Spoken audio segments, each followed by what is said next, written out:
Hey guys. Please come to visual. Please come to visual. First of all,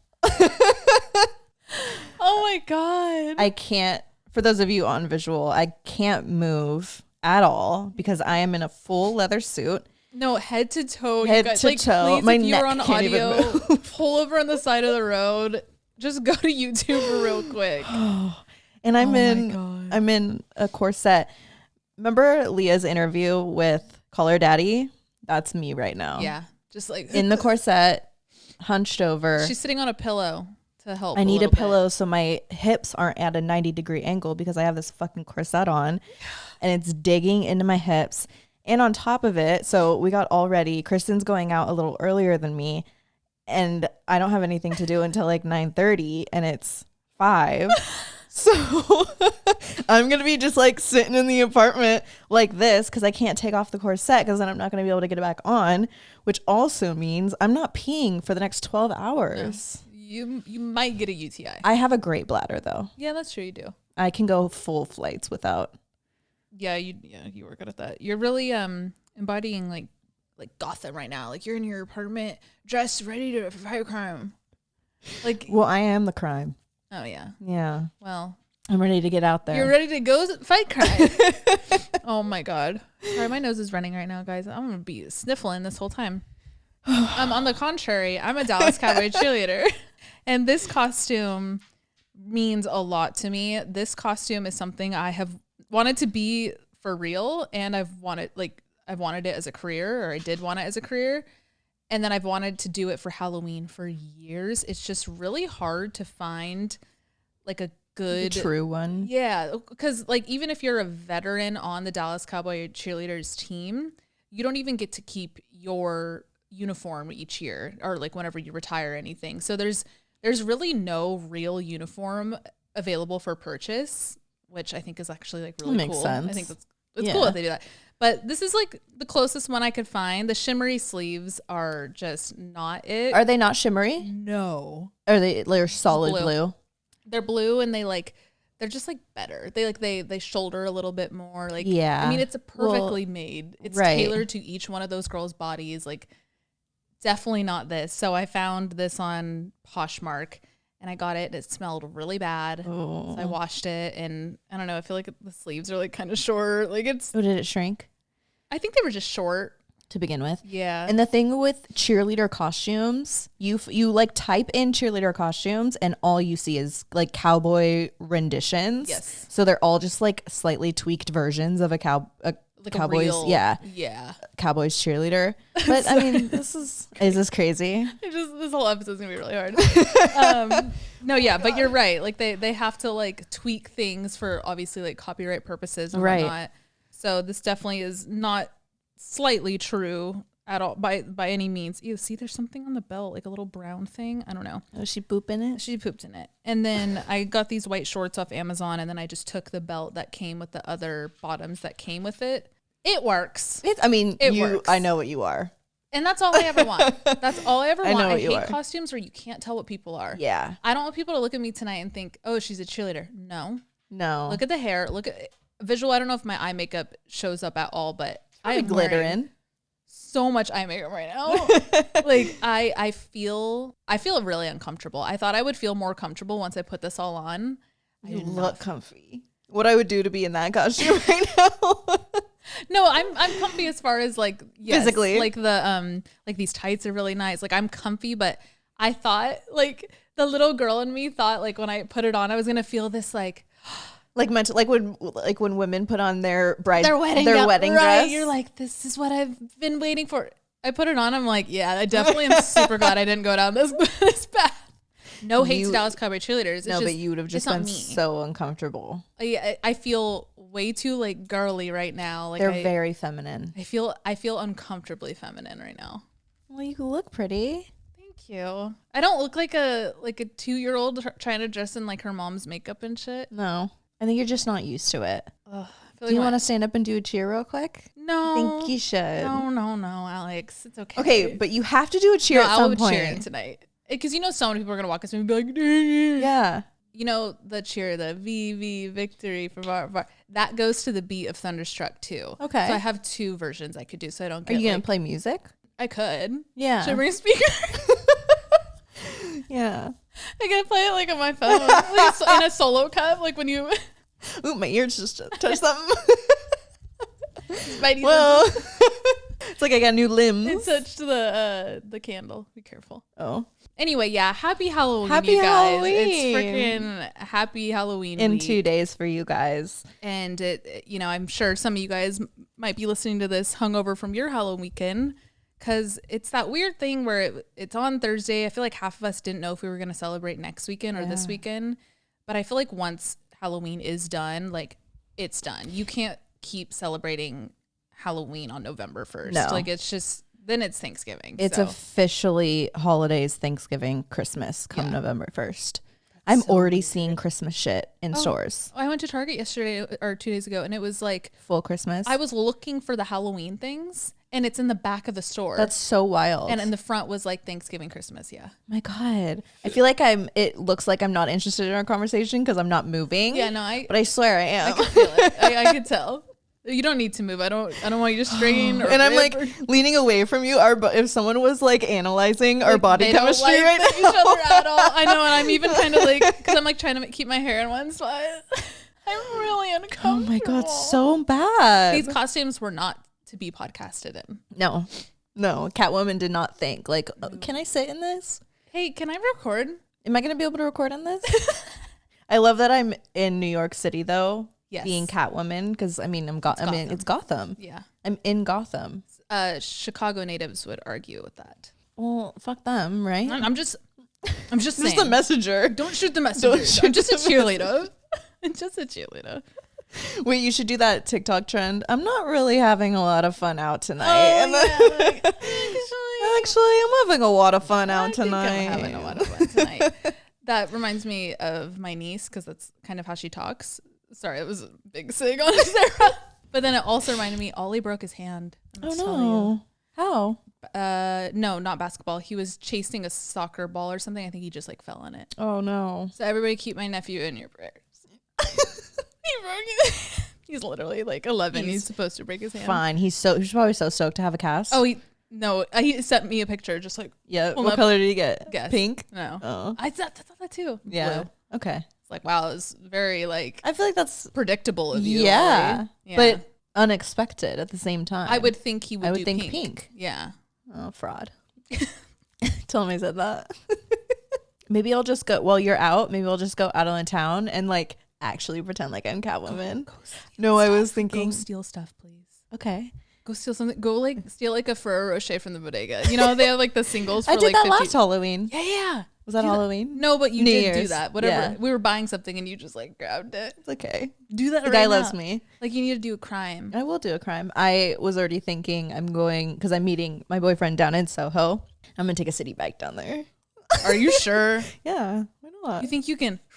Oh, I didn't even think about that. And I would hate for you to like need to react fast to something and then you're I mean, restricted. I'm full bodysuit though. I'm not worried about that. I'm talking about like if you need to like twist or anything. Yeah. I would just be careful. I'll just be slow. Did you see my TikTok? No. I was riding a city bike yes, to a movie. in the movie theater. Yeah. Well, not in Well, the the TikTok. Yes. The TikTok was in I had a city bike in the movie.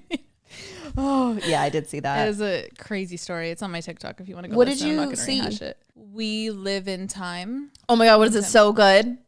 It was good, but like I want to see it so bad. I was like ready to cry. I went alone. Like I was like excited Yeah. I was the only one in the theater, by the way, which is that's crazy. scary. Yeah, it was kind of scary. I don't like Customer service was terrible though, because they never They came didn't in. care. Once I ordered once, they were like, oh, she's not going to need anything else. She's only one gal. Whack. And I did need something else. Anyway, it was good. The story's good. Like the actors, like I love both of them. Like it was good. I just like, I didn't get as emotional as I thought I would. Damn. But I think my hormones are kind of off. I was this going to say, month. is something blocking you maybe? Because it's a really sad I concept. still don't have my period. No, I'm not pregnant, you guys. There's actually no way in hell I'm pregnant. Yeah. But I have from It's been Hawaii. 2 months. Yeah. I haven't had my period since before Hawaii. So I've missed one cycle. Yeah. Like fully. Right? Because when were we in Hawaii? What were those dates? The 3rd. And then you didn't have it a month before that. I did. Well, like you had, yes, you had it, I get but you. like for the month. Yes.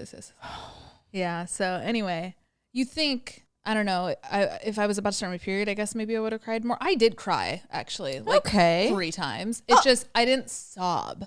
I just teared up. That's fine. Okay. That does it for me. It's good. Go see it. Yeah, I know you'll like it. Yeah. Like it's, I have nothing bad to say about it, but I think I wanted to walk out of there with like puffy eyes. Okay. That was just a me You should have watched expectation. Marley and Me. I will not watch that. Because one day I'm going to have to live it, and I don't want anything on that. Yeah. Ugh. Bad girl. Bad listeners. Listen up. Listen up. Listen here. It's like fluffing all of Link's dog hair everywhere. Yeah. Oh, how do Victorian people do this? Did. Right. R.I.P. Got too soon. We are going to get haunted. No, it's Halloween. We could talk about dead stuff. God, yeah. Right? Okay. Oh. Hi, Mama. She's like, what the hell is that? Link, do you recognize me? Who is that, Mama? Who is that? She's probably like kind of freaked out by you right now. Yeah. Because like your face to her probably doesn't look like a human. Do I look like a cat? Should I crawl around? Yeah. Do you mind? Oh, you should start backing up. Okay. Listen up. Listen up. This week's episode is going to be general advice shit. Let me redo that. No, keep that. No, keep that in. Keep that in. Yeah, the Link's itching hella weird. Sorry, guys. We're just being children right now. I also like not having our headphones on kind of fucks me up. Yeah, I it feel feels like it's we're not real recording yet. Yeah. Anyway, advice column once a month. You know the drill. You guys sent us in entries through our email. We do this once a month, the last Monday of every month. And to be in next month, you can email advicepodcast@gmail.com. That was a good save. Anyway, Kristen's gonna go first. I'm gonna go first because this one has a spooky word in it. Ooh. It's called My Best Friend Called Me the Devil. Yeah, You that's saw what that I. one? Yeah, that's what I was gonna. Yeah. Hey, Alex and Kristen, and hello, listeners. Longtime listener, first time writer. The kettle is whistling and the tea is piping hot. Make sure to grab your cup with both hands, as I fear I may have spilled. Wow. Love this. This is crazy. Spooky vibes. This is spooky. I met my best friend, let's call her Jamie, when I was heavily involved in the Christian church. We instantly hit it off and became inseparable. She was someone that I could tell my darkest secrets to, and she would simply brush it off. She had always been more Christian than me, as I pushed back on a lot of the beliefs, but she would tell me it's okay to question things. We also had a friend, let's call him Sam, who was one of the only openly gay men at our church. One day in 2019, Sam was asked to leave the church by our pastor due to his sexuality. Aren't you like not supposed to do that? Like, well, isn't that, like, God completely- accepts all, but like, guess Exactly. not. As if I needed any more reason, I could no longer stand by the beliefs that this place had, and I left the church. Jamie also left, but you could tell it hurt her more. In 2020, Jamie, Sam, and I became roommates to brave the panic at the pandemic together. I don't get it. Brave the panic, like Panic at the Disco. yeah. Like, okay, got it. With the world on lockdown, we spent every waking moment with each other. I ended up meeting my now husband, and there were other sparks flying as well. One day, Jamie confessed to me that she thought she may have developed a crush on Sam, our openly gay friend. In a turn of events, Sam also developed a crush on Jamie. What? Well, first comes love, and a few years later, marriage, and you know the rest. I promise all of these details are leading somewhere, I swear. Sam, now being in a straight relationship with Jamie, was welcomed back into our church with open arms. All my questions and concerns with the church still remained, and I did not end up going back. Jamie and Sam moved away to a small, very Christian town and became heavily involved in the teachings. So heavily that the friend who I could once tell absolutely anything to now would question me for wearing a top that showed my midriff. They would hate us. oh my God, look at me. Here's where it gets crazy. I haven't always been a Taylor Swift fan, but when the Eras Tour movie came out, I realized how amazing she was. There's a part in the Eras concert where Taylor performs Willow in a witchy-esque way. Jamie saw this on an IG Reels clip and felt the need to send it to me saying, Taylor Swift worships the devil, and this is what it means to be a Swiftie. I talked to my husband about it, and he reminded me that postpartum can show itself in different ways and to let it go. My husband and I got married at the end of that summer, and I had my bachelorette party shortly before. My friends from my hometown were there, and we drank and danced the night away. Literally, we drank heavily and twerked even harder. A week after my wedding, Jamie let me know that she had never seen the devil so strongly in me than at my bachelorette. Oh my God. But don't worry, she prayed for me. Even though I am no longer involved in the church, it still pained me to know that she thought that, especially when I know what those words mean to her. Should I accept that me stepping away from the church may mean that I have left all of that in my past, best friends included? Is this a friendship worth saving? Any advice appreciated. With faith, trust, and a whole lot of pixie dust. Anonymous. Well, some friend. Fuck no. No. That's not, for me, I would not try to save that one. No, a real friend would not. I mean, anyone authentic in your life would not scold you for being a fucking Swiftie. Like, I'm sorry you feel like you lost a friend, but she was not a true friend.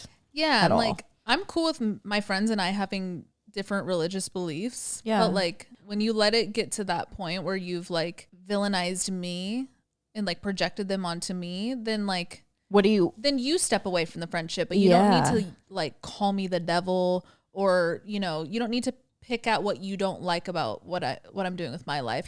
Let's just go our separate ways then. And people like that are only good to other people in their life if they believe the same thing. Yeah.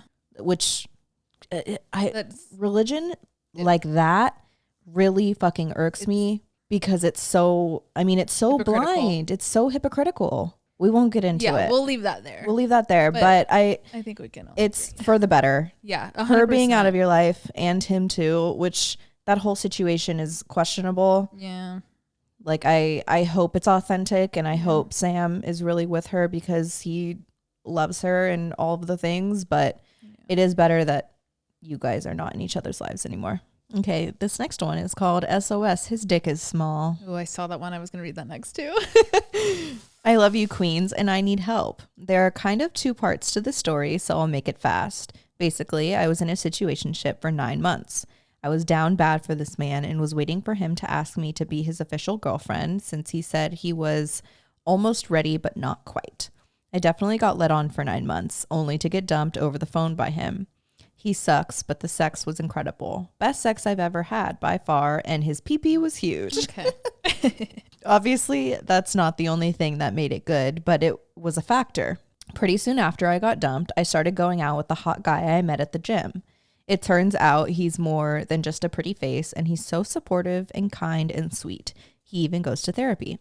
I wanted to take it slow for a bit because I wanted to make sure I was over my ex before I led someone on the way I was. Last night, I felt the temptation come over me and I made moves on him. I noticed immediately his dick was a lot smaller than what I'm used to. No biggie, whatever. Judge me all you want, but I don't typically use a condom. I'm on the pill. If I feel safe and everyone's been tested. We got going pretty fast and I barely even felt it go in. Poor guy. The whole thing lasted less than 4 minutes, I swear. He came inside me and I didn't feel a thing.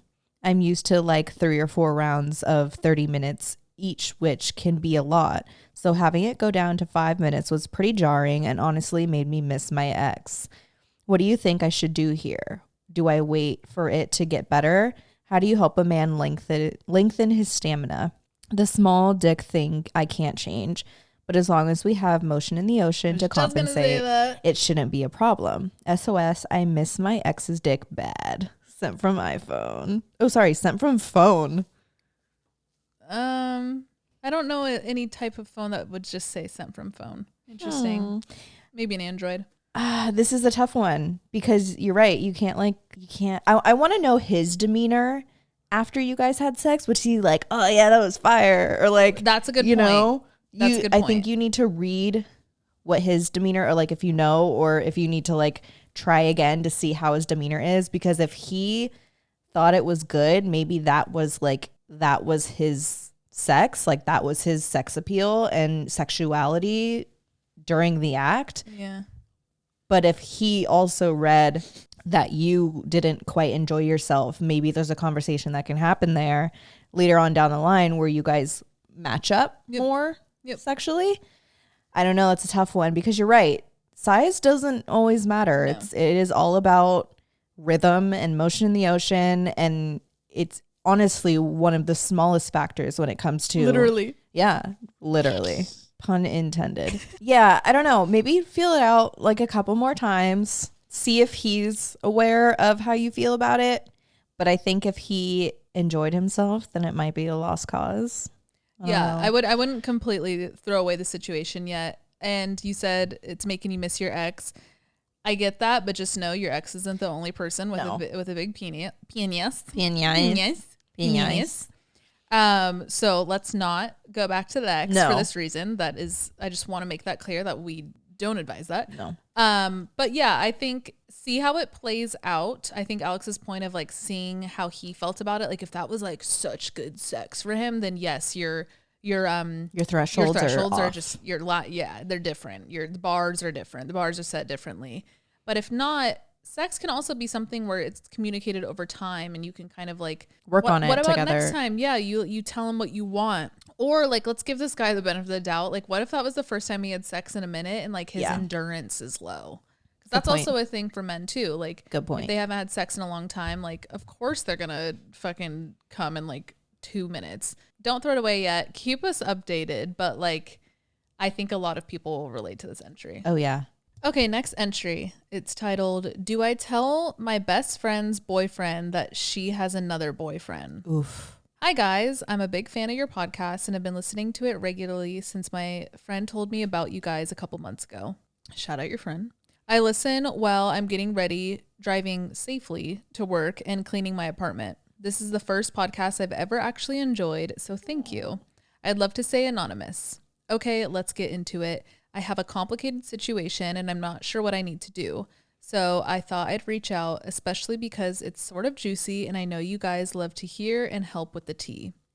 I have a friend who's currently cheating on her boyfriend with his friend. No. She keeps telling him that she's going to hang out with me when she goes to hang out with him. Oh. And telling me when it happens in case her boyfriend messages So me. you're the scapegoat. Fuck. Nope. Don't put me in that. I don't want to lie for her, even though her boyfriend has never texted me about the situation. I don't know that I would lie if he did because my morals outweigh the friendship. I also think her boyfriend is nicer in their relationship than she is to him. So nicer to her than she is to him. However, her boyfriend has also cheated on her in the past. I'm not sure when. To add the complexity, I don't particularly like her that much anymore because she's very attention seeking and always starting arguments and scenes with her boyfriend when I'm there. Despite this, we used to be close as sisters, and she even lived with me for a while when we were 16. We've known each other for 10 years since we were around 13, so we have that special kind of friendship. They've broken up and gotten back together, I'd say at least 15 times. She tells me that she plans to break up with him once her lease is up in the summer of 2025. That's super crazy. I don't know if that's true since they always get back together and that's so far off.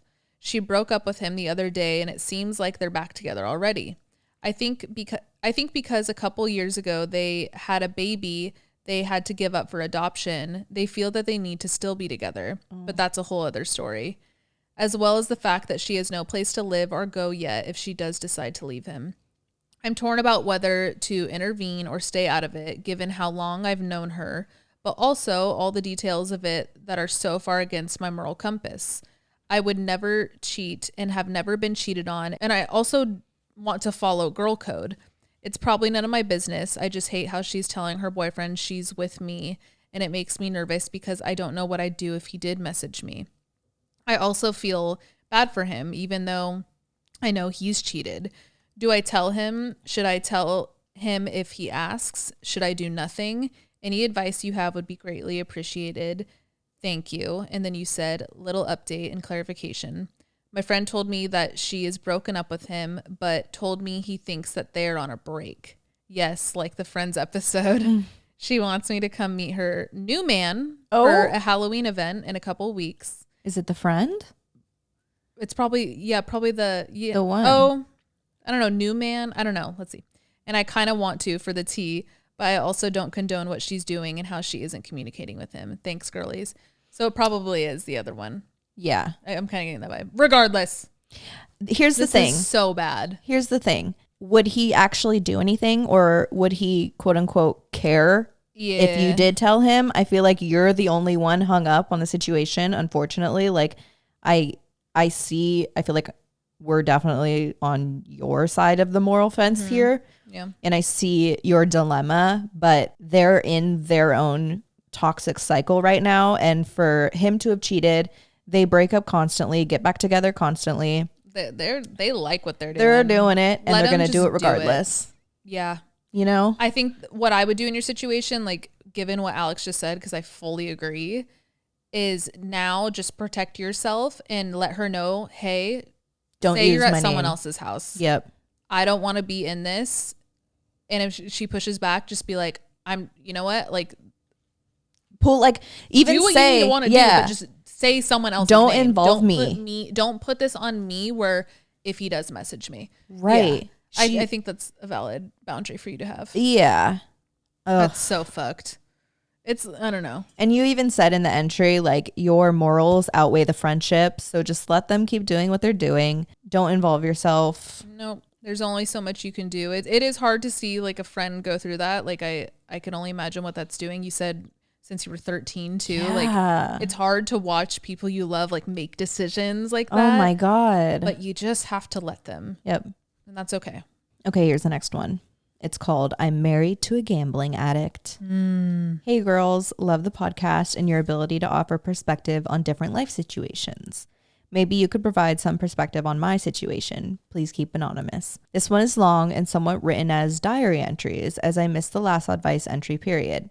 I hesitate to discuss this with those close to me for fear of judgment, pity, or their inability to forgive when I can. So I want to express my appreciation for this outlet you are able to provide. September entry.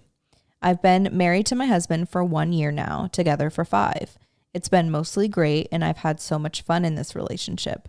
There are so many positives that I tend to overlook any negatives now due to my commitment to this person, not to mention how much our lives have now intertwined. The biggest red flag, though, is he is a gambling addict. I've known this to a certain extent much of their relationship. He's very good at hiding it, though, unfortunately, so I never quite knew how bad it could get. There's been lies that I later discover that he would have never come forth with. This has always left a layer of distrust on my end in the relationship that often bleeds into other aspects that are typically not problems for us besides his history of dishonesty leading to doubt in my head. Well, the reason I'm writing in now is earlier this year he came clean on a mistake he made. He said he accidentally put in a bet for way more than he intended, which left him without any money until his next paycheck. Hence why he had to tell me in the first place, I suspect. But also he revealed speedy cash loans he had taken out to fund his gambling addiction as well, which leave him with less money than I could have suspected when I'm trying to budget our month due to him having to pay these back. From that point, he admitted to me he knew he had a problem and that he was taking real steps to fix it, which I'm on board with, supportive of. I'm very aware that an addiction is a mental illness and is not easy to overcome.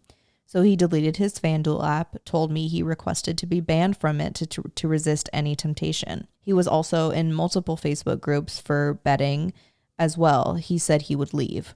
I supported all of this. We even discussed in the future his paycheck going directly to me so that I manage our money, but we hadn't quite done that yet. Months pass and he seems to be doing well with all of this, confirming to me he's no longer gambling though admitting he's had thoughts about it. He shows steps he's making to get the loans paid off and working overtime for this.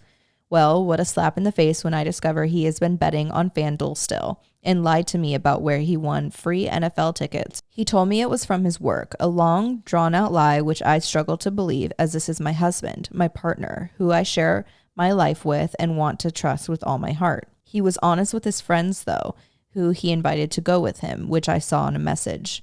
He wasn't going to reveal this to me. This discovery left me shaking. that it is so easy for him to lie to me for months. On a side note, about 2 years ago, a random guy messaged me on Facebook telling me my husband owed him money. And when I presented this to my husband, he said it wasn't true. But I later found a message from my husband to this guy asking him to lie to me, saying he had the wrong guy. I'm at the point that I'm beginning to understand this isn't going to be solved. This is a lifelong issue for this man I married that I'm not sure I can be a part of. I'm deeply worried about our future finances together, especially if we bring kids into the mix. Not to mention theirs or my safety if he owes someone money he can't come up with. Most of all, the lack of honesty and trust, I think, is my biggest hurdle. October entry. I had spiraled following the above. I was in the process of a name change and contemplated going back. His sister reached out to me because I had changed my name on Facebook. His family are distantly aware of his gambling issues, but thought all has been well since I came into his life. I hesitate to involve them too much for fear my husband will further feel alienated from them all ganging up on him. He swears these, quote, white lies are only ever involving bets and never bleed into anything like infidelity, which would be a bigger relationship ending issue for me. I explained to him my biggest concern being his ability to lie so easily and how it leads me to wonder what else is a lie. I don't know if it's naivety, but I want to believe that's the only area he's lied about. I've stressed to him that it's me and him against the problem, that I'm not against him, that even if he slips up, being honest in the first place is much lesser of a problem to me. He struggles with all or nothing. He tries to continue gambling in minimal, low-stakes ways, but it can always escalate, which is scary. I have resolved that I'm not giving up on this relationship. We still have so much good, and I hope that me pouring love and support into him will be reflected into his actions towards me. I fear, though, of being taken advantage of as a giver. I'm not afraid of stepping away if necessary. I've always made a point of not needing to rely on someone else for my livelihood. I can support myself alone if needed. Divorce is never the goal, but the fear of it is not going to hold me captive. Thanks again for this outlet. Just writing it all out is therapeutic within itself. And maybe others out there can relate and feel less alone. I really give you props to where your head's at right now. This is not easy to deal with. Any type of addiction is so dark in so many ways for, the person who's experiencing it, but especially the people around them, their loved ones. I respect your mindset where you were like, I hope I could just give him the love and support and all that. But ultimately, at least in my experience with addiction, I know there's different addictions, but it does kind of, you said it yourself, it is just a mental illness that kind of boils down to the same neuro pathways, if you will. There's nothing you can do to get him out of this or to heal him from this or to have him face it. I say that not saying that, your mindset here won't work, because ultimately I do not know you and I do not know him. Anything is possible, but I just want to preface that and give you that so that you don't exhaust yourself pouring yourself into this man and this relationship, and then don't fault yourself if it doesn't work is what I'm trying to say. You mentioned also being worried about the lies thing too. Lying, sure, he could just be lying about anything when it comes to only gambling. I want to believe that too. But usually when people are pretty good at these lies, especially the messaging, the guy to lie to you, that's more than just a white lie. And I really hope you see it for what it is. And there's no boundary there. Yeah. There's a big chance that they're capable of doing that around other topics that aren't just gambling. I think he is telling you what you want to hear. And, he came clean about the thing recently, but it's because he had $0 in his account and he needed your help. He needed you. And you were there to help him, which it's really hard with addiction, because in our heads, we're like, I was there to help him. He asked for help and I was there for him. I'm there for him. And you are. And I don't want that. I don't want anybody to take that away from you or me or anybody who relates to this entry, but it's when it's conditional on the other, on the receiving side, right? Where they only are kind of using that graceful part of us when it benefits their motive, which is their addiction. They're taking advantage of what they see as a lifeline, exactly, and not you just supporting them. Exactly, because at the end of the day, you could be the best wife in the world or the worst wife in the world. Addiction stands. There's no love. You can't love someone's addiction away. I promise you cannot, like, at all. It's all them. If anything, it can fucking add fuel to the fire, because when an addict is around a codependent, you enable each other. I'll leave it there, because I'm gonna get riled up. I'm gonna do a cheer. Yeah. You don't want me to cheer about this. No. Well, take it away, Captain. Yeah, you've been so gracious during all of this, very, like, from what I can tell, and you have such a big heart, and I would hate to see you get taken advantage of. But the bigger question you need to ask yourself here is, knowing everything that Kristen just said, if he doesn't want to get better himself and for himself, then there's nothing you could do to change that. And there will be no changing if he doesn't want it for himself. So the bigger question here is if you want to stick around through that, knowing that there's a chance that he will never get better if he doesn't want it. So don't be surprised. And like you said, in your heart right now, you feel like you want to be there, and that's so valid too. And you know that divorce is always an option. I like your mindset towards the end. That was really healthy to hear. Yeah, it's a good place to be, because you're fully aware of the situation. Yep. But just keep all of that in mind, knowing that he won't get better unless he wants to. Not for the relationship, not for future kids, not for finances, for himself. That's the only reason and the only way he will ever get better. And stay better. Yeah. Because you don't, and like anybody listening, if you're in a similar situation with someone who struggles with addiction, like whether it's a relationship or a parent or a family member, whatever, if any addict tells you that they're doing it for you, or they're doing it for their job, or they're doing it for, like, that is a red flag. At least I'll speak from my experience. Well, it's just that is a red flag, because it's on popsicle It's manipulation. Sticks. You're only doing it to band-aid. Oh, I'm gonna get better to, like, really make this marriage work. It's like, you don't, as good as that might feel in the moment to hear that someone's gonna do something for you, or like in honor of you or the kids or whatever, like, that's really just bad. No, that is a red flag. Yeah, and it's never. I mean, I have seen addiction on both sides of my family, and I have seen, quote unquote, loved ones and family members do the nastiest things to people in my family, and being family is not a reason for addicts to be better at all. It's just not. There's nothing strong enough on the exterior of an addict to make them not be an addict. Nope. There's no force other than them that can keep them sober. Yeah. Okay, next entry. Give me your best pickup lines for dating. I knew you were going to like this one. Hey, girlies. Up to you guys if you want to keep me anonymous. My name is Rihanna, named after Rhiannon by Fleetwood Mac. I've been a fan of Kristen since Vlog Squad days, and a fan of Alex ever since she first appeared in Kristen's vlogs. Your podcast is my absolute favorite and the first one I've ever listened to. Oh, that's crazy. So for the Oddvice, how do I put myself out there again? I live in a small town in Pennsylvania, about an hour from the nearest city. For me, it seems hard to try to meet new people, specifically in the line of dating. It's mostly because I'm shy and introverted until I get some liquid courage in me. I also work off hours, so when everyone is usually out at events in the area during the day, I'm working my job.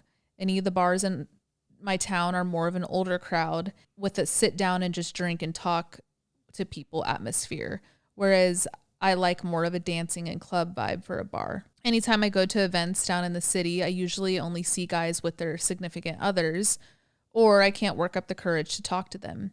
For the bars and clubs that are down in the city, I don't feel safe going by myself, mostly because I'm not familiar with the city at all. My friends all work different shifts, so our work schedules rarely line up for us to go out. I've tried dating apps before and have only gotten a few situationships out of them. The one I had been hung up on for almost 3 years. Long story short, he wasn't ready for a committed relationship, and we would still try to keep communication open by sliding up on each other's stories. Classic. Listening to the advice you guys have given others, I have finally come to the decision to stop reaching out to him since nothing is there. So thank you guys for that. I still get the urge to go back onto dating every once in a while. I'm not sure if it's worth it, but I feel like it's my only option. Okay, so I think they meant dating apps. So how should I put myself into the dating scene? Also, if you guys have any good pickup lines or really good lines for 2 truths, 1 lie section of a dating profile, I'd really appreciate it if I do end up going back on them. I'm also going out this Saturday, October 26th, to the city bars for Halloween, so wish me luck. You two have a fun and safe Halloween. I can't wait to see your costumes this year. Love you. Here they are. You saw them. There you go. Well, this is hard. I was gonna say like go with your friends, but you're saying like the shift thing. You said they rarely line up. That doesn't mean never. When they do, you guys just gotta fucking send it. And like, I don't know if you can even take a trip all together, if you guys can plan like even just a weekend getaway to the city, you know, not too far because you don't want to meet someone that's like not kind of close to you, but like to where you guys can have each other's back, like the confidence you feel when you're out dating with another single, like, so you guys have that, but you're not worried about like work in the morning. Even if you just take like 2 days off, like I feel like that would be worth it. It always boosts your confidence when you're around your friends, like your homies. You can hype each other up. Get ready, like to the nines. I know it's hard to like go out, and I feel like the more you make the fun of it, the more confidence you'll have and the easier it will be to go up to people. One of my favorite pickup lines when I was single was I would go up to people and I'd be like, oh. I was gonna wear that. Oh, yeah. She did do this. I did that one, and hey, it worked.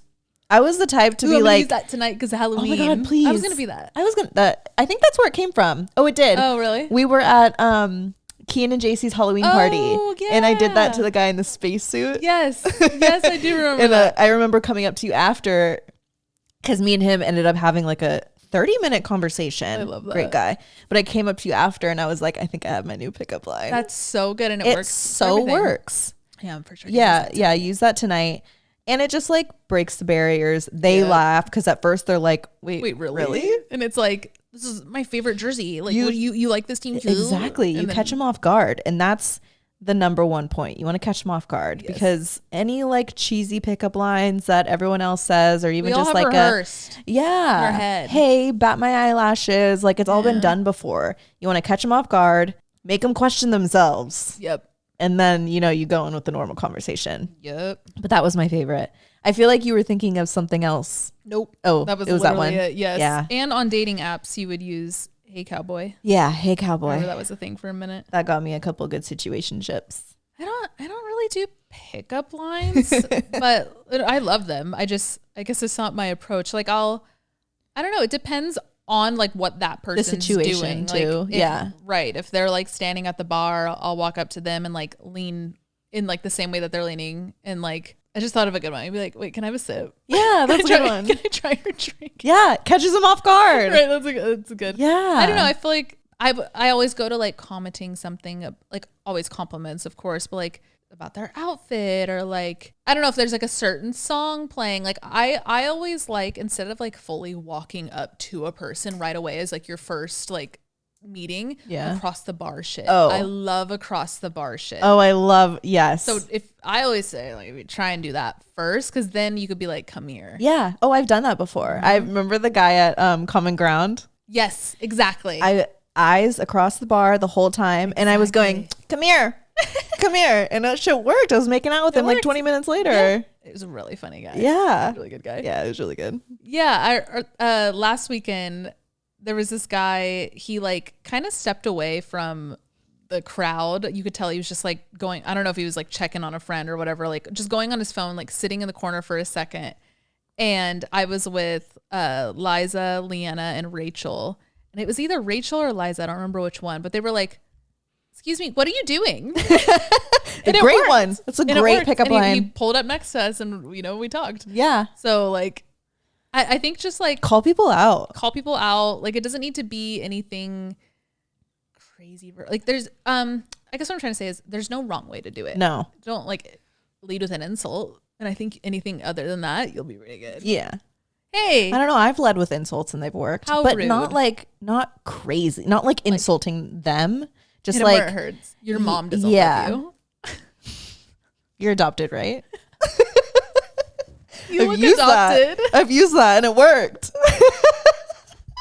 So she got her current boyfriend. Imagine. Oh, no, it just think outside the box. And I promise you, if you keep the number one rule of catching them off guard top of mind, you'll at least have a conversation with the people. And I think that's another thing too, is keep expectations low. Yeah. Because all you're doing is getting out there to like practice all of this, and it doesn't matter and then where. One time it'll just stick. Yep. And then you date them, and then you see what happens. Like, you're right. If you go into it like, I'm looking for my next relationship, then you're putting pressure not only on them to like be perfect out the gate when like that's not gonna happen, but also yourself. Like, oh my God, I need to like make sure my hair looks perfect, like say the perfect thing right now. Like, this is also like a very like, I don't know, I need to not be so hard on myself. I was about to put myself down, but I think my approach to dating is just a lot slower than like what is advised on like to the masses. Like, I think that's also why I'm not like a pickup line person. Like, if I'm physically attracted to someone, because that's obviously like the first thing that our brains and our eyes are going to do, I'm just going to kind of talk to you like a friend and like see if we even mesh as like two humans. And then I will know pretty quickly if like there's something romantic or like, you know, sexually attracted or whatever. But that's kind of something that I keep in my head, because then I'm not going into it, like I said, like, this is going to be the love of my life. No, let me just see if I get along with this other human, point blank. Yep. Just to like give you more credit, I think a lot more people are like that than you think. Like, I don't think I'm like some like anomaly. I think it's just a lot more common than you think. But knowing that too, like even to this writer, everyone has some level of like nervous jitters going into these interactions. Like, I think it's even more rare for people to be so like socially butterflies out there, you know? So I just feel like I haven't met anybody that has matched it like enough, because I feel like when I do start, you know, the eyes, we'll go back to that, like the bar person, then we start talking and like, they'll immediately be like schmoozing. I'm like, yo, like, can we just like talk for a sec? Like, that's kind of where I'm like, when I compare it to that, I notice that I'm a lot more reserved, I guess, to give it a word. I wouldn't say reserved in general, but like, I don't know. I've only found a handful of people that will just like coast with me. Yeah. And I love that. It's like so much more comfortable. But when people are like, hey, you come here. It's so like, cheesy. Slow down. Yeah. Like, why does it just need to be like that out the gate? Like, it doesn't. Where's your personality? Like, they don't. Exactly. They've like masked their personality so much that they are now actually dating, like date robot. Yeah. It's like, hey, like, what did you have for breakfast? Like, let's start there. I don't know. What's a good pickup line? What'd you eat today? That kind of, I feel like that's like I would think if someone said that to me, I'd be like, wait, is my breast sting? Yeah. You know? Well, and then you're like, I have gum. You want some gum? Ooh, that's even worse. Like when people offer me gum, I'm like, really? I'll take it for sure. Because you never say no to gum. But then you're like, why did they do this? Or they low key do that? But then like they take a piece too. And I'm like, okay. Yeah. They're just doing it because they whipped it out of courtesy. Yeah. Right. But in my head, like my insecurity, like, oh my God. Yeah. Because like they smelled bad your breath. breath. Just like, I never want to have bad breath. Yeah. I've been in too many elevators with people with halitosis. Oh, it's dark. It's a scary place to be. Talk about Halloween. That's our whole Halloween episode. That's a haunted house right there. Imagine a haunted house, just people breathing. And it's like a glass room, so you could see the breath, and it's just fully. But they all have mics, so it's like high def. Could hear it, and on speakers. Ew. And it's just halitosis you have to wear everywhere. Headphones and blindfolded. Yeah, so your senses are heightened. Yeah, so you could only smell. Ew, and it's like moist in there. Ew. I'd be good at coming up with these. That's like Saw. Like, I feel like I would be in Saw. It's not even it was purgatory. Ew, I was making my mouth water. Okay, here's the next one. It's called 3-Year Relationship Ruined by OnlyFans. Oh. Sorry, I was back home just recently, and me and my mom were talking about starting an OnlyFans. She's cool with it? Oh, yeah. She like wants to. Oh, she wants to start one? No shot, your dad. No, she would never, but she was like, oh my God, they make so much money. And she was like, I could sell feet pics. She could. She's got like, feet. Yeah. She's got like, in the nicest way possible, like little piggy feet. Yeah. And that's a type. Yeah. Oh, yeah. She would never. Her feet remind me of Trisha Paytas's feet. Yeah. Have you ever seen Trisha's feet? No, but I can like only assume. Just like your mom's. Yeah. But no, she would never. But we just had the conversation. Yeah. Okay, sorry. A and K, I broke up with my boyfriend a month ago. Listen to this. Get this. Get a load of this. Let's call him Joe. One night, Joe and I go to his dad's apartment for dinner. It is me, Joe, his dad, Joe's sister, and her boyfriend. We are watching HGTV when Joe mentions he wants to eat oxtail one day. We talk more. I ask, what does an ox look like? And now we are mutually looking at his phone screen, Googling ox. He types in just the O, and what pops up?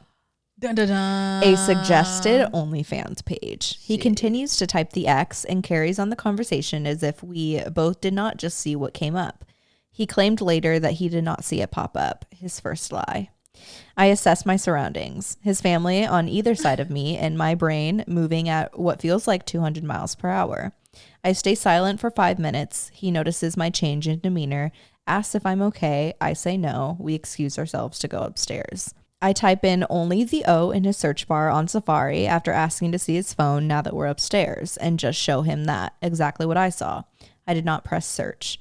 He is holding the phone, speechless. I start sobbing and we are silent for a minute. I asked to see the page. He deleted it.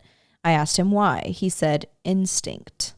We leave his dad's and I insist he comes back to my place to explain what the fuck is going on. For the next 3 days, we are talking things out, me screaming occasionally and crying heavily.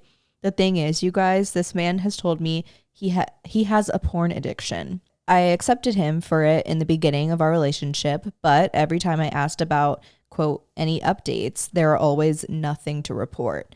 This past year, our sex life has struggled, and I've sat him down 3 separate times sobbing, begging for an answer as to why we are not having sex. Explicitly asking if the porn was a reason, and in each of those conversations, the answer was always no. Other points in our relationship, I would ask and offer support. However, I was told and under the impression that there was nothing of concern to bring up. I asked about the frequency, and he said 1 to 2 times a month. I asked him an hour later to tell the truth, and the numbers changed. I asked him again to tell the truth another hour later, and the numbers changed, each time increasing. I was furious, broken, dumbfounded that he was actively still lying to my face and in seeing how easy it was for him. I had to beg him to tell the truth, and more things kept coming out of his mouth, as if his mouth was a faucet of lies that he couldn't turn off. Trying to make what is such a longer story short, I have decided that I can never trust him again. I broke up with him 2 weeks after this incident to ensure breaking up was my concrete decision. It has now officially been 1 month broken up, and all things considered, I'm doing okay. Fun fact, I moved for him. June 2023, I just re-signed my lease alone. I'm 6 hours away from home. I got a new job. I changed my entire life for him. It was also for me. I needed to get out of my hometown, but still. I moved for you, and you can't stop watching porn for me. The part that hurt the worst is that I asked him, do you think of me in those moments and how it would affect me? And he said yes. I said, and actively chose to keep doing it, knowing that it would hurt me. And he said yes. Knowing now that I was just dating a liar for the past 3 years is fucking me up. I can't help but to think that everything could have potentially been a lie now, and I'll never know. I'm confident in my decision still, and I will never get back with him because my future partner would not do what he did to me. Please, sympathy, advice, a girl's trip, anything you guys can give me in this moment, I'll take. Just a girl with a shattered heart from a stupid lying boy. How can I ever trust again? Help. You will trust again. I want to give you a hug. Yeah. And you even saying, I moved for you and you can't stop watching porn for me. I was like, ding, ding, ding. This is exactly like what we talked about a couple entries ago. Rewind. This is an addiction, and it has nothing to do with you and 100% to do with him. And only he can stop or begin to work on himself if he wants to, and if he puts the effort in for himself and not for you. And I hope that gives you some like peace of mind, knowing that there's nothing you could have done to change him or to quote unquote fix him. The trust, it wasn't anything personally against you.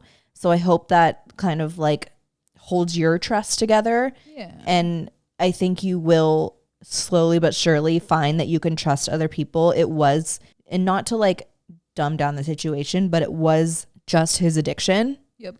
And that's all it could ever be. But it had nothing to do with you. And I hope you believe that when we say it. Porn and sex addictions are so hard because they really aren't hurting anybody. Right. Obviously, yes, they are. Like, this is what the entry's about. But in their eyes, they're like, I'm not like drunk every day. I'm not draining all my money. Yeah. I'm not, I'm not high.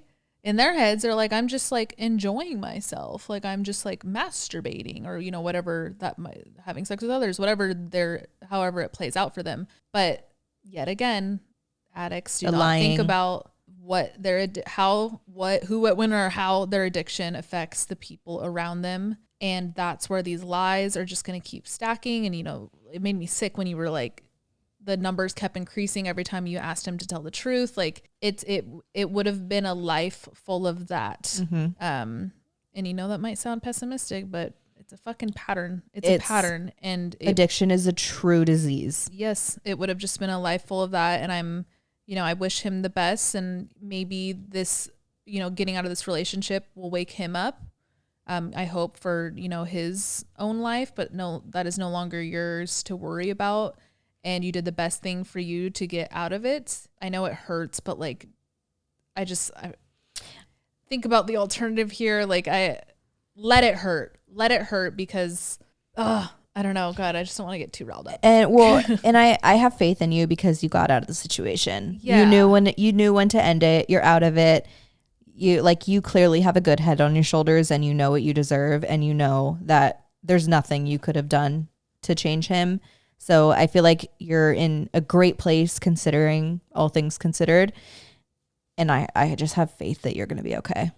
Let it hurt to keep you out of it is like what I was kind of trying to say. Like, it's making sense in my head, but I don't know. I feel like if you get out of things like too easy, then you're like, oh, maybe that wasn't the issue. Right. You're detoxing yourself of something really, really bad right now. It is going to hurt because you got out of it. Like this is a symptom of something good. Yep.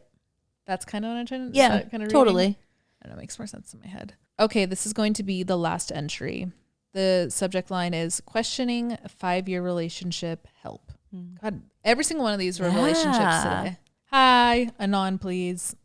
Okay. Hey. First, I want to say how much I love you guys. I've listened to Oddvice since 2021 or 2022, I think. Listening brings me so much comfort, and I feel like I'm listening to my 2 older sisters. Love y'all. But okay, I've been on and off with my boyfriend since I was 17. I'm now 23. We've been together for 5 years now. This year, I decided to take a solo trip to Europe, and during that week, I didn't text or call anyone, him included. I felt so happy and at peace. I met a ton of new people. A cutie I stayed in touch with from Europe. I went in June. It's now October. Please let me know if y'all want to pick. He's so pretty. I know that could never be anything serious, but it made me realize I could be treated so much better. It made me realize how for 5 years my boyfriend has neglected my needs, most of them being the bare minimum too, like flowers, dates, verbal reassurance. I've also been very, very vocal about needing these things in our relationship, and he would do them until I was happy and then would stop. Coming back with all that in mind, I kind of stepped back from my relationship and started focusing on my relationship with my friends and family, focusing on hobbies and work, and he very much noticed and asked what's going on. When I explained, he started doing absolutely everything I had begged for in those 5 years. I got it all. And it took me having to step back from our relationship for him to do them. I'm literally torn. He said he will continue to do everything I've ever asked for, but I can't help but feel resentful. I don't know what to do. I'm really sad. He also hurt me really badly in the past, and it's all coming back to me with this feeling. Help, please. For more context, you can add this or not. I don't really care. I just feel like this is already really long. On our 3-year anniversary, I bought him some of the most thoughtful gifts I ordered months in advance, and he went shopping for mine the day before at Urban Outfitters. That same weekend, I had a gut feeling and decided to go through his Instagram links, not thinking I'd find anything, and I found an OnlyFans link to multiple women that he was paying for. Oh my God. I know this was years ago and I've gotten over it, but the icky feeling is coming back with all these thoughts about our relationship. Scrolling up, I think you already know what our answer is going to be, but, you've mentioned all the relationship, you want these things, and he never delivered until you started pulling away. That sucks for obvious reasons. That's really shitty for obvious reasons. But what flag that raised in my head is you don't listen to my wants and needs, my words. Because to him, she just wants flowers. Like, it's such this like thing. But like, what's going to happen when like there's kids involved and you're like, I really need some like me time. Can you take the kids this weekend while I go to like get my nails done? Your needs, if he doesn't agree with them, are not enough to care for. And that, like, I want men to hear this right now, because like they think like these bitches nagging about flowers. It's like, no, we're nagging that like we voice something. We're literally saying something we want, and you don't see it of value to deliver. Right. And that's what this shows. So yes, I'm very sorry for the way he's treated you, and you're so valid to want those things, but get the fuck out, because the universe threw you to Europe to show you exactly what the fuck is up. Definitely send us a picture of this cute boy. I bet he's fucking adorable. European boys are so cute, but like I think you're taking these signs in a really healthy way. Mm-hmm. And I think it's smart for you to step back, and I love that you're focusing on friends and family and all that, but the next step, and what could be the scariest step, is to leave. And it's going to be hard, but you have great bearings. You have a great head on your shoulders. I love where your head's at. And I think you're in a really great like cove right now where it's time to like hop off. And yeah, I think once you have one foot out the door too, you're already out of it. And he knows it too. That's why he's That's why he's like, yep. But that's the problem. He's only doing it because you're slipping through his fingers. Like that's not why we act for people. Yeah. That's not why we're good people to people. We're good people because we value them. He doesn't value you and your wants unless you're not in arm's reach anymore. Right. And you shouldn't change what your wants and needs are. Just to like for a fucking Bentley. No. And it doesn't matter what you're asking for. If your wants and needs are a certain thing and he's not meeting them, then that's that. It's like, it is quite simple. Yep. If he's not able to match what your wants and needs are, then he's not the one for you. Bye-bye. And that's that. Yeah. And that's all she wrote. That fired me up. Fired up. I should have done a cheer. Oh, Fired Up. Oh, that's a good. Have you guys watched Fired Up, the cheer movie? It is so fucking funny. It's so good. It's so inappropriate. Yeah, back when cinema was good. Right. I don't know what you're saying. Back then. Okay, Catwoman. No, yeah, it was so good. It was so good. That era of movies. It's some of the shit they say though, I can't even laugh because I'm literally like jaw dropped. Like if that was released right now, what the? Oh my god! Yeah, this wouldn't hit theaters.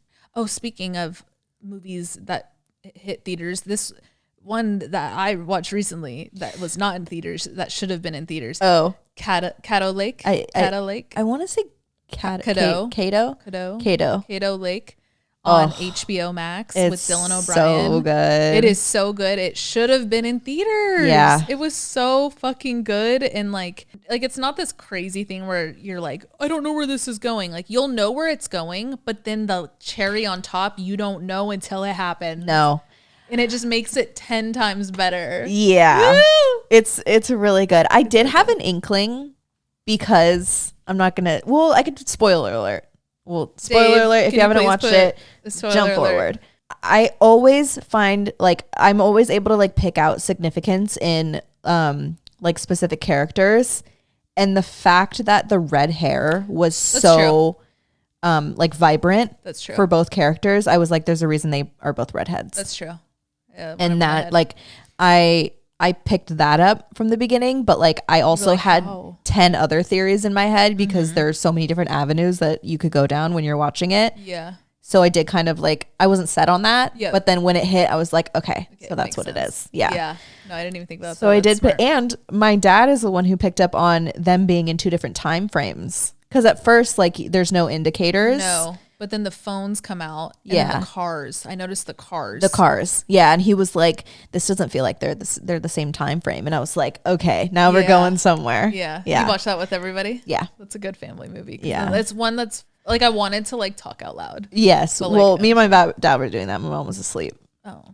I mean, watch it. she's like, I need to watch it again because I fell asleep for like half of it. And I'm like, yeah. That's like, I couldn't fall asleep in a movie like that. When movies are mean, really good, I can't fall asleep. That's just the Coat family. We just fall asleep. You guys, borderline narcoleptic. Yeah. Like one may argue. Yeah. For real. Yeah. Another one falling asleep. Alex and I watched recently that you guys got to watch is It's What's Inside. Oh, yeah. That's Netflix, right? I think so. Yeah. God damn, it's good. And So good. Should have been in theaters. It was incredible. I think that's going to be the case from I know. like here on out because I mean, that's like studios want their shit to get picked up by all the streaming services because that's where most viewers. The goal now. Yeah. It's crazy. Whereas the movies used to be box office was your goal. Now it's like, no, I streaming. want longevity on a streaming platform. Yeah. That's how many crazy to streams think is this about. going to get opening weekend? And like indefinitely. Right. Wow. Streaming really just Changed the game. changed the fucking Netflix game. pioneered the game. And for Netflix to come from renting DVDs to realizing like, oh, we could do this digitally. And the first to hop on it, like Netflix is really so that cool. girl. That's so fucking cool to me. Like, I want a Netflix documentary about They should Netflix. drop. Yeah. Why haven't they done that Do you think, yet? like, there's probably some shit they don't want to like tell. I don't know. Well, they can make a PG Keen version. Yeah, God, yeah. You know? Please, like, lie to me a little. That's fine. I just want the bare bones. Yeah. I want to see what it basics. was like going head to head with Blockbuster. And then who was next? And then like, well, they almost didn't have to go head to head. They went, ooh, they like just missed each other. Like they were doing this like crossover because there was the weird in between where, like you said, Netflix is a mailing service and there was Redbox. Yeah. When we were closing down Blockbuster's doors, we had this in between where you went to CVS and put your card in a machine and something spit out a movie to you for like damn near like 2 years. And then it was like, I don't know. It was they kind all of a had weird, like slightly different like business models. yeah. But Netflix just did it right. They jumped to like think about if Blockbuster was like, oh, people just want to do this in the house, and they had the idea first. Oh, why do I feel bad? I always feel bad for Blockbuster. Yeah, no, they had a good run. They did. But I do think a lot of these like really successful businesses like Netflix or like, I'm gonna say it, Call Her Daddy. No hate at all. I think every podcaster sees, you know, such like a light in how she came into the business and what she's doing till this day. But I do think with successful businesses, there's a big sector where timing is also just part of their luck. Yeah. And not saying she didn't work hard and like she clearly has a fucking crazy ass fan base. But I think if she came out today, she wouldn't do as well. It would be oversaturated. I mean, yeah, that's a given too. But like, I'm talking about like her being the first to do it. Yeah. Yeah. I think she came out when like, I don't know. I don't want to get myself canceled. I'll talk to you about it afterwards. So, but like, we'll talk about it. Again, no hate. And there's so many other businesses and creators that you could talk about where, but that's also divine timing is divine timing. Like it's not to say that they didn't deserve it. Like timing is everything. So if they got lucky with their timing, Netflix or whoever, they also fucking deserve that too. They were in the right place at the right time. And you can't. At the end of the day, that's the only thing that matters because Exactly. they're where they are. And that's that. And we're here. We're here. See that? I'm not gonna talk too much shit. 'Cause, like, chill. We're in our apartment. Oh my god. No hate, but like, I don't know. I'm a hater. People can have opinions. I have an opinion. Sue me. Sue me. Guys, I really gotta pee. Do Lucky. you? No, I don't. Surprisingly. Okay, good. I'm just gonna hold out until I can't no more. Well, you like keep me updated throughout the Yeah. You can FaceTime I think me. it'll come to. I don't know. Just make friends with the girl in the so the bathtub. Well, I just think I can like take this off from the front maybe. I need some but I need some slack to get these undone. I'm just gonna need to practice. And like getting it back on. Yeah. It needs to be like it's cinched for a reason. Is there a scenario where you no longer wear the corset? Well, I'm not gonna leave it out. True. Too expensive and I'm returning it. Never mind. Yeah, for sure. returned. The whole Allegedly. getup. The whole getup is allegedly being returned. Allegedly. Besides the shoes. She already owned those. Yeah. All right, you guys. Well, go team. Whoopah. Ooh, you hear that? Yeah, it was whoopah. Wow. Thank you guys so much for listening. And Happy sorry, these pom-poms are Halloween. probably really loud. Yeah, happy Halloween. Have so much fun this week. Be safe. Be safe. Look both ways before you're crossing the street. There's so many fucking idiots. So many goddamn fucking stupid fucking idiots. And go hit on someone. Yeah, go hit on someone and steal candy from a kid. Yeah. Drug the God. candy. Drug candy. If you're passing out candy, you should Drug put it. drugs in it. Hand out shroom chocolate. That's Fire. really funny. That's good. For a little kid, you think it'd kill him? No. I don't think they- shrooms can kill people. Unless you did something Can like you super- overdose on shrooms? Let's find out. I don't know. I would think so. I think maybe, you know what? You would just get so sick. Like poisoned. Yeah, I think Yeah. you would like just maybe vomit and like dehydration maybe could Yeah. kill you, or like you choke on your vomit. Well, let's hope that doesn't happen. Maybe don't any. do that to the Yeah, kids, no. but you could put like Just give them a little. razor blades in it, Yeah. in like Snickers. Or drop acid in the Sour Patch Kids. Yeah, like acid or like acid, like Oh. LSD. LSD. Okay, I thought you meant like Like, boric. No, wait, boric acid's for your vagina. do not give the kids pork. We gotta go. We gotta go. Love you.